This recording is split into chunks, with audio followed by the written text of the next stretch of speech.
know you've experienced strange phenomena when you were a child or a teenager. Can you tell me about these experiences? Yeah, well, firstly, Grainne, what I experienced as a young child was things happening around me. You know, I used to, when I was, well, must have been 5 or 6, I remember things more in areas when I was, you know, in my bedrooms, ready to go to bed and everything was quiet and the rooms were dark, and I would see strange shapes, lights, noises, which I wasn't quite sure about. You know, it used to sort of, in my early age, it used to freak me out a bit, you know, as I was a youngster. But as I got older, these things happened more and more.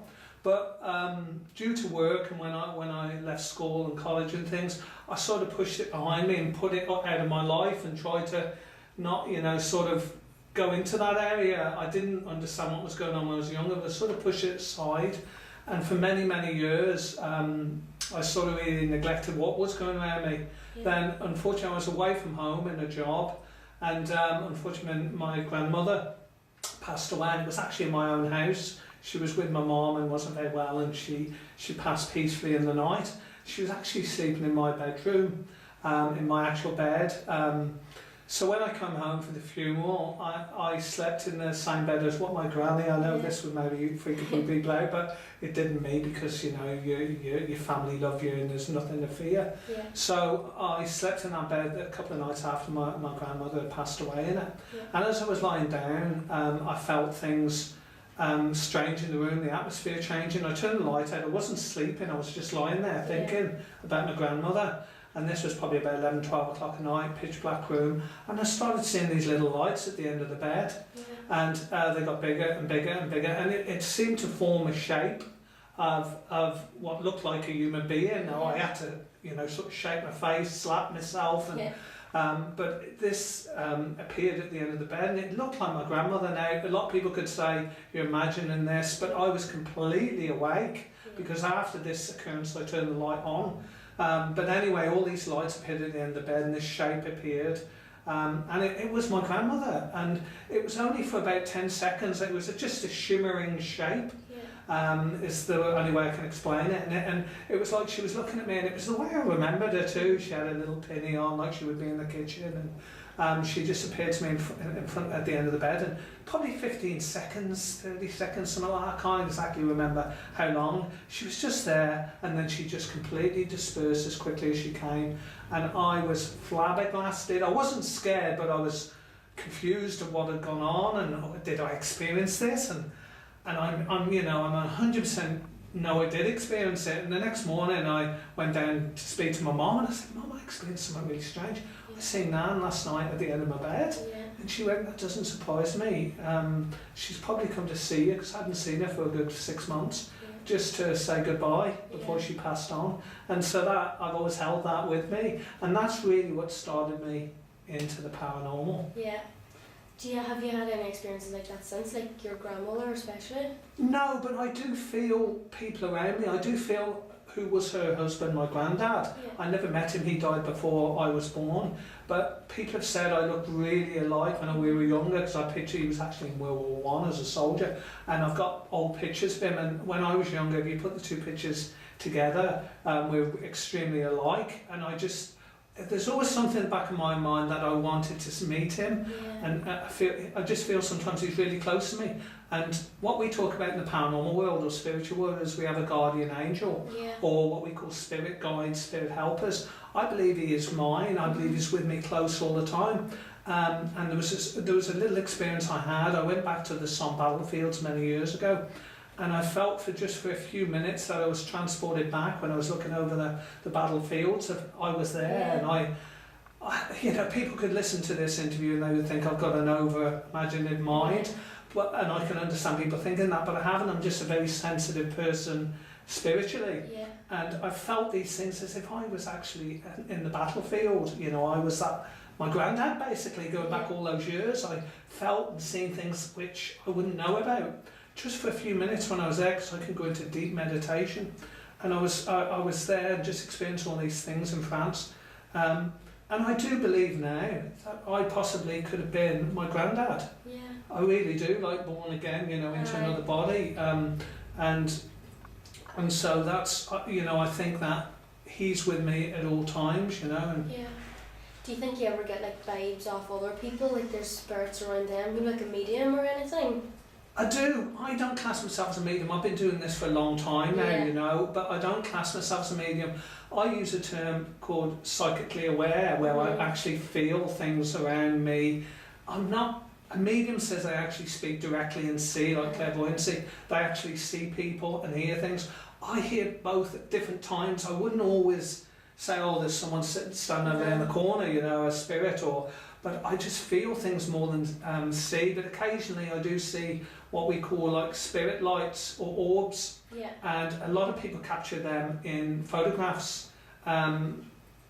And I would see those with my, you know, with my eye, and yet a lot of people only capture them on cameras and things, and a lot of discussion on it, whether it's true or it's camera flashback or these sort of things. But that's the way I would see and feel things a lot. So see when you're investigating an area, is there like a certain routine you have to go through, or do you have to use certain equipment, or can only you experience it, you know what I mean? Or can others around you? Yeah, what you mean? What would be like our notion when we could go into a building? What would we do to set up? What would you do? The first thing we would do, obviously, we'd speak to a lot of people from that location, you know, and ask what's been going on, history as well. What was it the building? What was there before? Then from that, obviously, depending on if it's a certain area in a house or building, we concentrate maybe on a certain area where things have been going on, and we'd set up a lot of equipment, night vision equipment, thermal cams, audio, all those sort of things. And basically, we're also a very spiritual group of people, Paranormal Ulster, so we would call out as well as using equipment. We use both spiritual and scientific means, so we would set up all this equipment. And then basically we would, you know, do it later on in the evening when it's dark. And a lot of people say, why do you do that when it's in the dark? Why do you have to? And I said, well, you don't have a fireworks show in the middle of the day, and you just tend to see and hear and feel things more at night. It's more peaceful. So we'd set all these things up, and then we would do a lot of vigils with the team. You know, we would call out, we would try and attract spirit, try and see if they would come forward, see if they would make noises, all these sort of things. Even voices, we do electronic voice phenomena where we would capture voices sometimes electronically.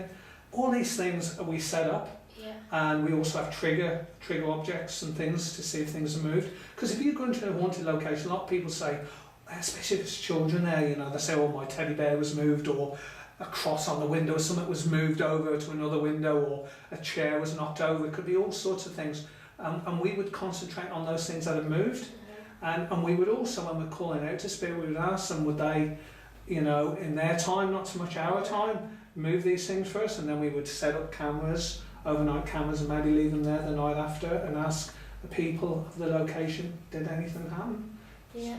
Do you have to use certain equipment for it, or do you just use ordinary video cameras or recording devices? Not so much specialised equipment. Yes, we'd use like a night vision camera. We've several of those, which capture things obviously in the day and at night, and that would go into infrared. So we capture things you wouldn't normally see with the human eye.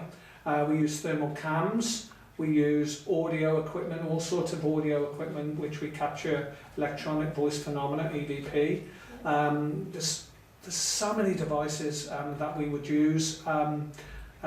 We would use motion detectors, CCTV cameras, night vision cameras, numerous. I go on all day about it, but there's thermal cam is a marvellous device. It's one I've got, one of the few teams in Ireland that would have them, and it detects heat sources and cold spots and all this, so you're detecting things that are actually really happening in a room. You can't tell lies with these devices, and we'd use that as well. That would be quite specialised. The main thing where we capture things though are with audio devices. We capture a lot of noises, but we also capture voices. That's would want to be one of our main things. We have a lot of microphones. So does not ever scare you? Great question, because that's one you're going to expect to get asked to, and I love being asked that, because I'll be honest, I've been doing it many years now, but yeah, occasionally I would, because you're never quite sure who's coming forward. A lot of people ask me, you're dealing with things you shouldn't be, and the devil and all this. I believe in God. I wouldn't be doing the things that I do if I didn't have some sort of belief and protection, because I do spiritual protection as well, which we may go on to later. But I do at times, yeah, just occasionally, especially if you're on your own in a dark, eerie castle, and you might think all the team are 200 metres away, 4 floors down. You're sitting in a dark, eerie room, and just little things happen around you can't explain, and just sometimes it is a bit scary, yeah. And I think if you weren't scared, you shouldn't be doing it. Yeah. Because you're not in the real world then. We're all human. Do you ever come across any spirits that are evil or harmful? It's another one of those questions I like to answer, and it's a good question. I feel sometimes there's entities that come close to you that would be negative. Not so much, I don't really believe in these demons and things. I just believe that the people that we communicate with are the same sort of people that we meet in real life, and they've just gone over to the other side of life. So what I always say is you only attract negative spirits to you if you're negative towards them. Or also if you've been negativity yourself.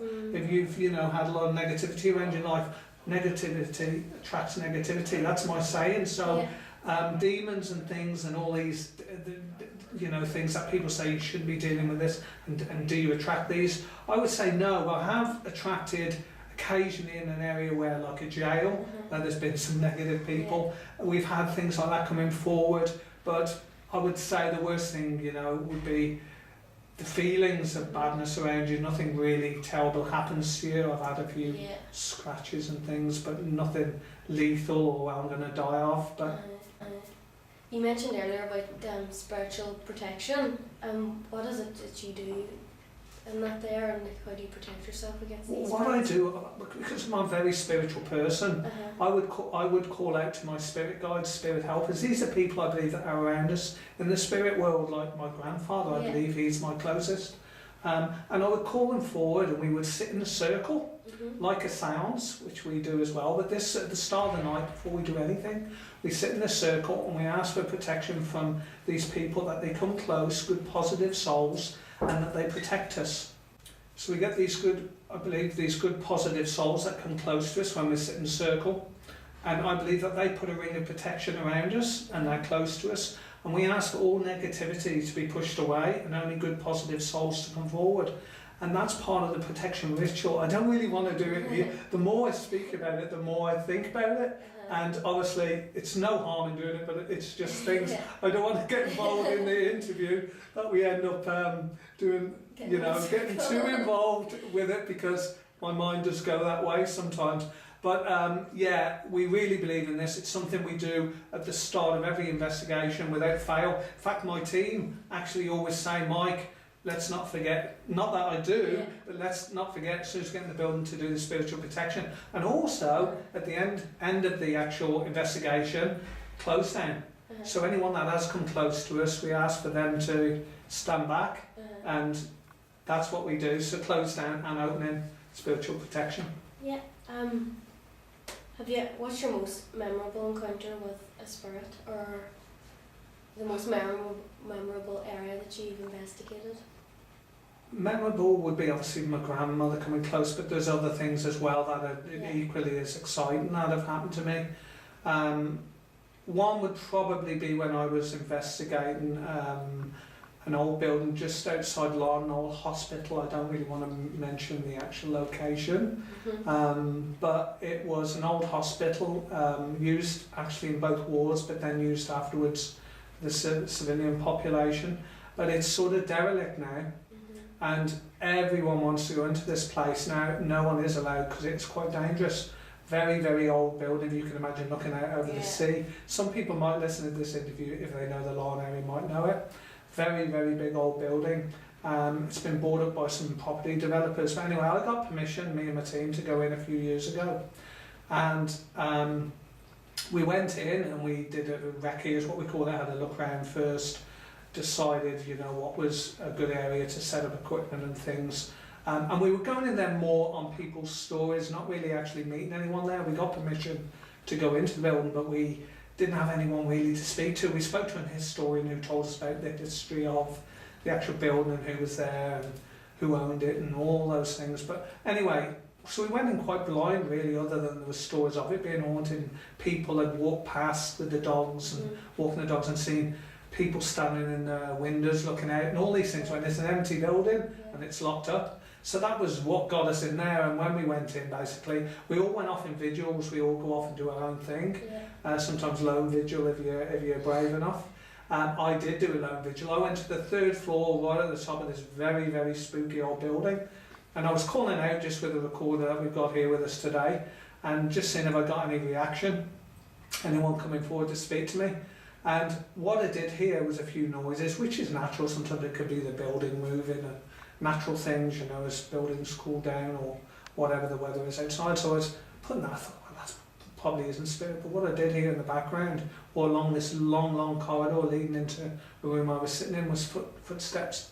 And you could hear them getting louder and louder. Now I've got this somewhere, going back on my website, I think, but you have to go right back. But it's hearing footsteps getting closer and closer to me, and this really did freak me out at the time because I didn't expect it.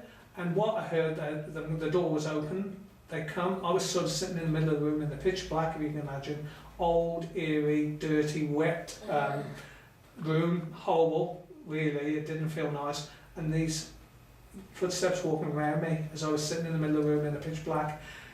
It was exciting because it's one of the most, audio-wise, it's one of the most amazing things I've heard, but also scared, but in excitement as well, because when you experience these things, you sort of say, oh, you know, some people say, oh, I just want to get out, but then I have to calm people down and say, that's what we're here for. When we hear something, we don't run away, we have to bite our tongue, we have to be strong, be brave, and listen to what goes on. So I was quite scared at this time because I just didn't expect this thing to happen. It walked all the way around me, and then it just went as quickly as it come. And what happened after that as well, I told all the guys, I went out the building, not running, but I was quite quick on getting out the building. Something dropped as I was walking out the room from above. It wasn't anything like, you know, brickwork, it was more of like a cobweb. And yes, in our building there's going to be cobwebs, but why did it just happen to hit me on the head and suddenly in the face as I was leaving that room? That was quite freaky. When we came up with the team, I told them what had happened, let them listen to the recording. What had happened on the walls, now this does sound freaky, it was like fingerprints on the wall.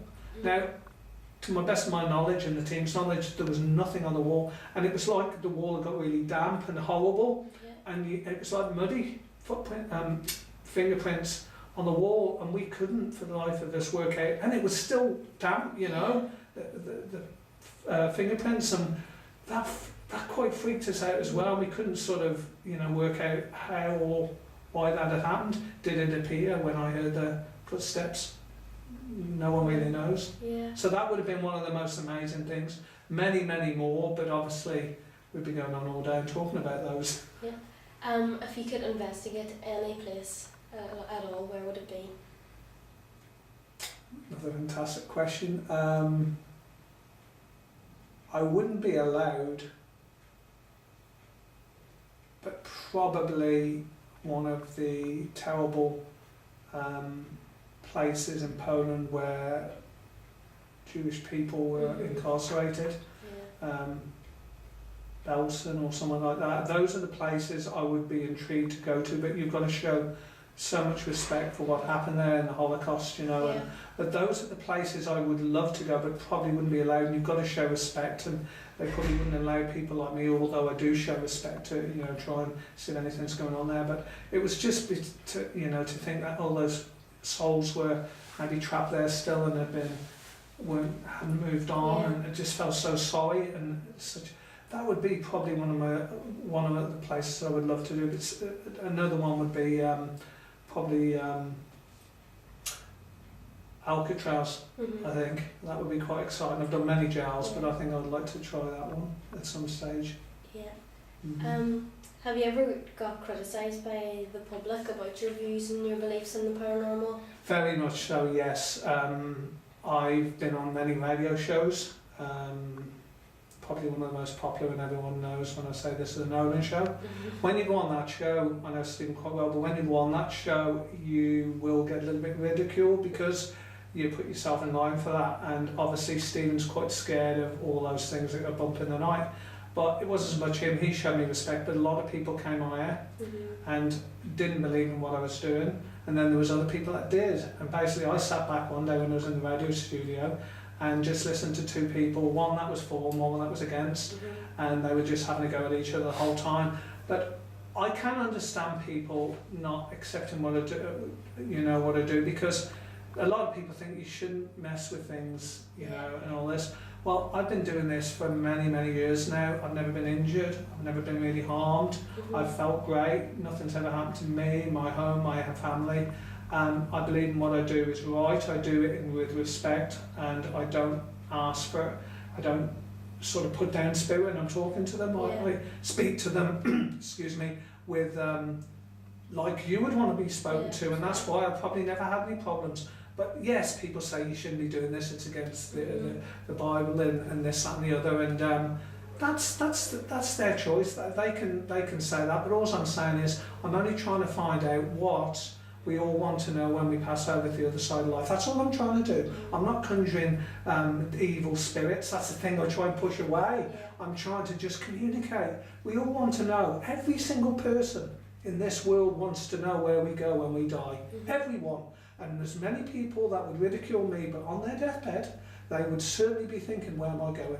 Where am I going? Where am I going? Now, a lot of people are religious and say that they would tell you where they're going. I respect that view, but I also say, what I'm trying to do is just get the proof, that we are going to another world and to another spirit world, and that's all I'm trying to do. Yeah. You mentioned about the Bible earlier. Things like the Catholic Church, they're against things like the Ouija board and bringing on evil spirits. Would you ever do anything like that, the Ouija board or anything? Do you believe that it brings evil spirits?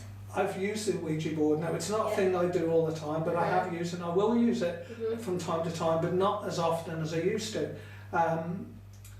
I've done it in the presence of a priest. A very famous priest in Northern Ireland, I won't mention his name, and I've also done it in front of ministers.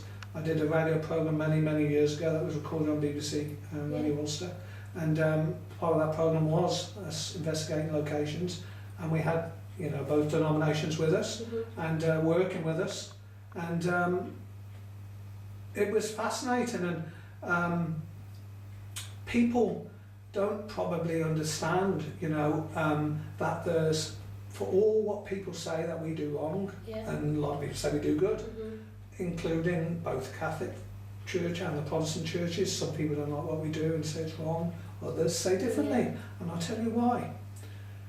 In each diocese, I can talk about England, I'm not completely sure about Northern Ireland, but I know across the water anyway, in each diocese of the Church of England, there is a deliverance ministry. So that means for every area in England, there's someone, a priest, a minister, put aside to work in this field. Of people that have problems. I use the exorcism more on the Catholic side, and we'll use deliverance more on the Protestant side. Both are similar. And we have people set aside. Even I know for a fact in Northern Ireland, we have a priest set aside for that work, many priests. And we also have the same with ministers, and I know a certain canon who does it as well. So for everything that people say, every single diocese, probably in Northern Ireland too, I'm pretty sure it is, have people set aside. So does that not beg the question? Yeah, it makes you wonder why they criticise it so much if they have people set aside for each thing in this area. Yeah, I know. Like I say, I know people that do exorcisms. Yeah. And I know people that do deliverance. Okay, yeah. I know them, and they are members of the church. Very high up in the church too. I'm shocked because I didn't think that there would be people set aside for doing all of these when they would criticise this field of work? Absolutely. That's what mad. that's what I want to know. Yeah. That, you know, I want to know that. You've got to be very careful when you're on the radio, especially talking about these things. Because the last thing I ever want to do is upset anybody. Yeah. I only try and do it with respect. I try and just say, look, all I'm trying to find out is an answer to what we all want. I'm not a devil worshipper. And you mentioned, sorry, I've digressed a bit, but you mentioned about, you know, Ouija board. Yeah. Now, yes, it's got a terrible name because the Ouija board has been used, with all respect to young people out there, have played about with it a bit. They've been drinking. Yeah. Everybody knows this, and then, oh, let's have a go at the Ouija board. That's very serious because, one, I love a drink myself, but I'd never ever let alcohol get anywhere near this type of work. And that's one thing, one of my rules when I'm out investigating. No one in my vicinity, my team or anyone at that location will be under the influence of alcohol, because that is, it's very, the mind doesn't work quite when you've got alcohol, and I believe it does attract negativity, it attracts negative thoughts. And, you know, don't get me wrong, I'm not putting drinking down, but that's what I'm saying. It's, and that's what's got the bad press with the Ouija board. Most people, you read up on it, most people use it and they mess about, they've been drinking and other things, and they decide to play about, and then terrible things supposedly happen. What I'll say to people, anything that you use, if it's used correctly, it's safe. And I know a lot of people listening to this won't agree with me, but I do spiritual protection. I ask for people to come close with good souls. Yes, people are going to say, well, how do you know it's good souls? Well, I'm standing here today, I'm in good health, I have a beautiful life, there's nothing negative in my life, I have a beautiful team around me, and I'm finding out things every day. So what I'm saying is, are we really doing anything bad? You know, as people, you know, think that we're doing anything bad with the Ouija board, like I said, if it's opened up correctly and closed correctly and it's done, used properly, it's just another form of divination. All things of divination that we use in the spiritual world, it's just one other thing. And we've had people talk to us through the Ouija board, you know, pointing to letters of the alphabet and giving us names, dates and everything else. There's nothing serious about it. Nothing's ever come to us, you know, and said, oh, we've got to leave this alone, this is terrible. But I do understand that people are freaked out by it, completely understand that. But it's got a bad press from people who are using it the wrong way. So I don't tend to use it because I've been in places, oh, you're not using the Ouija board, and here I am. And I say, no, if you don't want me to, it won't be used. And it is a thing I've pushed aside a bit now, because the longer I've done things, I want more positive experiences. I want more things that come forward to me that I can see and hear. It's okay, you think you hear something, or someone has, you know, got their finger on the middle of a glass in a Ouija board. There's always that element as well, that someone's pushing the glass and all these other things. So to me, it's never really, you're never really sure whether these things can be believed anyway. So I tend to push the Ouija side of, but if someone asks me, I use it. I'm kind of going back a wee bit, but you mentioned about Catholic Church and Protestant churches having people for deliverances and exorcisms. Have you ever been there to witness exorcisms or anything like that? No, and I'll tell you why, because it's something they probably wouldn't want you to be there for anyway. I believe I've spoke with people that have had bad things around them. I wouldn't say that they're possessed, but certainly have very negative things going around them. But your question, you know, is no, I haven't, and I wouldn't want to be. The only thing I've done is attempted to, well, I wouldn't say attempted, I have cleansed houses, and that's just the goodness, bringing goodness in, and the spiritual world in, and just advising people how to, you know, keep the house cleansed and good things around it. But that is something I would leave to priests and ministers to do. That's what they're there for, and that's what they're good at, and that's what a lot of people didn't understand before this interview, that they're put in place to do these things. A lot of people say as well it's psychological. It's not always, you know, possession. Most cases I think that's correct, but there is the odd occasion where I think it's more than psychological. But it's another fascinating subject.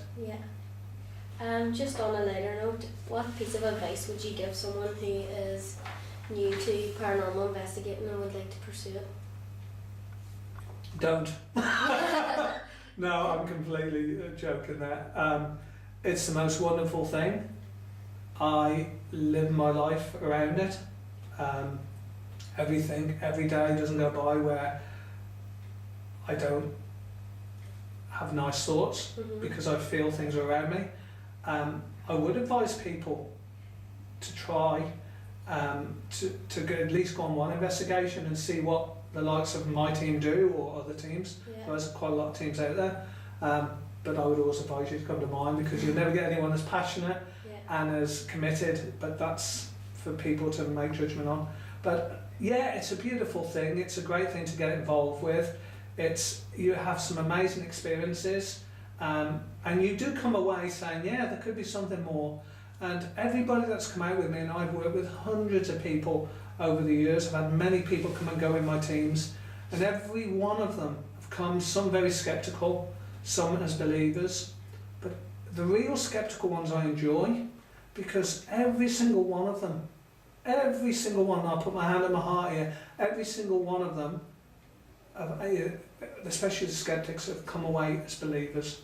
Every single one, that's normally after the first or second investigation, because they can't explain and they see and hear for the first time that is not being put on. No one's creating that. That has got to be something. Mike's called out, asked for something to happen, and it's happened exactly where it's asked, and in the same area or something. Then we play back the equipment and we hear it, as well as our own senses. We've got it recorded for evidence, and that's what people experience, and it's a beautiful thing, the spiritual world. It has no boundaries of religion.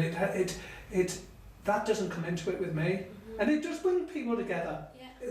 The spiritual world does bring people together, and that's what I love about it. Yeah. I've travelled all over Ireland. I've got some beautiful friends from the paranormal world. I've met some absolutely fantastic characters, and I know for a fact that I'll be doing this the rest of my life. I've been doing it for many years now, and it's going to go on and on and on.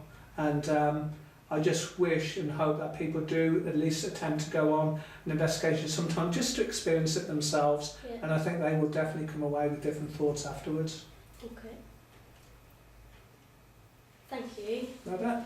Yeah, I think that's all the questions. I was trying to think of more to ask you because it was really interesting. Yeah, That's I am really passionate. Good. That's really good. Yeah. Sometimes I repeat myself because I get so into it, and I think I keep saying that, but no, great subject. No, it's really good. Thank you so much for coming. I know, but I hope you'll be able to edit it because it's probably quite a